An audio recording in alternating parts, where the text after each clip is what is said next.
স্বাধীনতা পরবর্তী সময়ে ভারত থেকে ডোনেশন পাওয়া একটি ডগলাস ডাকোটা বিমান নিয়ে বিমান বাহিনী পরিবহন স্কোয়াড্রন যাত্রা শুরু করে। আজকের ভিডিওর মূল টপিক হলো Antonov AN-30। Hello viewer, welcome back to another video. Viewer बहुत ही ज्यादा इंपॉर्टेंट और बहुत ही ज्यादा नॉलेजेबल वीडियो आज हम आप लोगों के लिए लाए हैं। बांग्लादेश की एयरफोर्स के रिलेटेड बांग्लादेश की एयरफोर्स का बम्बार बहुत ही ज्यादा पावरफुल किस्म का फाइटर जेट को बांग्लादेश ने कन्वर्ट किया है। AN-32 में बांग्लादेश ने इसको कन्वर्ट किया है। वीवर ये बहुत ही ज्यादा गुड न्यूज है बांग्लादेश के लिए। तो वीवर अभी तक आप लोगों ने हमारे चैनल को सब्सक्राइब नहीं किया हुआ, जल्दी से हमारे चैनल को सब्सक्राइब कर लीजिएगा। तो without wasting the time video को स्टार्ट करते हैं। স্বাধীনতা পরবর্তী সময়ে ভারত থেকে ডোনেশন পাওয়া একটি ডগলাস ডাকোটা বিমান নিয়ে বিমান বাহিনী পরিবহন স্কোয়াড্রন যাত্রা শুরু করে। আজকের ভিডিওর মূল টপিক হলো অ্যান্টনভ AN-32 ট্যাকটিক্যাল পরিবহন প্লাস বোম্বার বিমান নিয়ে। বাংলাদেশ বিমান বাহিনীতে অ্যান্টনভ সিরিজ বিমানের ইতিহাসটা অনেক পুরনো। স্বাধীনতা পরবর্তী সময়ে সোভিয়েত ইউনিয়নের দেওয়া অ্যান্টনভ AN-24 বিমান যুক্ত হওয়ার মধ্য দিয়ে বিমান বাহিনী অ্যান্টনভ সিরিজে প্রবেশ করেছিল। পরবর্তীতে 1977 সালের দিকে খুব সম্ভবত 6টি অ্যান্টনভ AN-26 বিমান যুক্ত, যেগুলোকে অনেক আগেই অবসরে পাঠানো হয়েছে। সর্বশেষ বাংলাদেশ বিমান বাহিনী 1980 সালের দিকে সোভিয়েত ইউনিয়ন থেকে অ্যান্টনভ পরিবারের AN-32 বিমান ক্রয় করে। পরবর্তীতে একে মডিফাই করে বোমারু বিমানে পরিণত করা হয়। অ্যান্টনভ AN-32 বাংলাদেশের 3 এবং 101 নং স্কোয়াড্রনে ট্রান্সপোর্ট ও বোম্বার সাপোর্টে নিয়োজিত রয়েছে। আমাদের AN-32 ট্রান্সপোর্ট বিমানগুলোর ওভারহোলিং এবং আপগ্রেডেশন সম্পন্ন করেছে ইউক্রেন।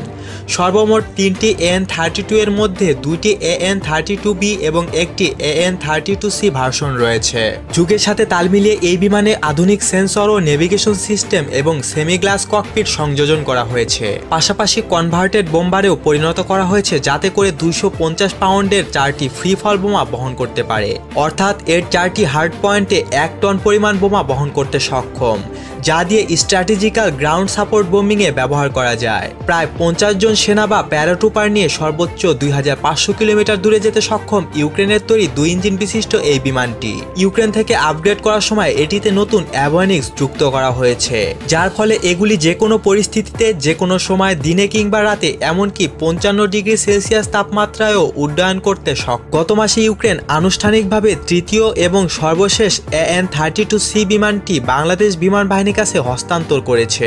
এছাড়া যুদ্ধক্ষেত্রে এই বিমান দিয়ে সেনা, রসদ, গোলাবারুদ, মেডিসিন সহ গুরুত্বপূর্ণ সামরিক সরঞ্জাম বহন করা যায়। এই বিমান পরিচালনার জন্য 3 জন ক্রুয়ের প্রয়োজন হয়, একজন পাইলট, একজন কো পাইলট এবং একজন নেভিগেটর। অ্যান্টনভ AN-32 এর প্রস্তুতকারক বিশ্বখ্যাত অ্যান্টনভ কোম্পানি। এটি 2 ইঞ্জিন বিশিষ্ট টার্বোপ্রপ চালিত পরিবহন বিমান।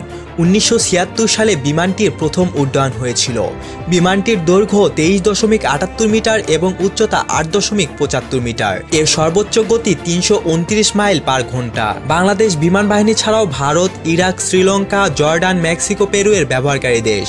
আপনারা জানেন কিনা জানি না, অ্যান্টনভ AN-32 হলো আমাদের বিমান বাহিনীর হেভি ডিউটি ট্রান্সপোর্ট এয়ারক্রাফট। এই বিমানগুলি সপ্তাহে 2-3 দিন ট্রেনিং এর কাজে এবং বাকি দিনগুলো অন্যান্য কাজে ব্যবহৃত হতো। শুধুমাত্র বাংলাদেশ বিমান বাহিনীর চৌকস ক্রুদের সঠিক রক্ষণাবেক্ষণের ফলে বিমানগুলো এখনো পুরোদমে সচল রয়েছে। ধন্যবাদ এতক্ষণ সাথে থাকার জন্য। নতুন কোনো ভিডিও নিয়ে আবারও হাজির হব ইনশাআল্লাহ। সে পর্যন্ত ভালো থাকুন, সুস্থ থাকুন, ইনফরমেটিভ বাংলার সাথেই থাকুন। আল্লাহ হাফেজ।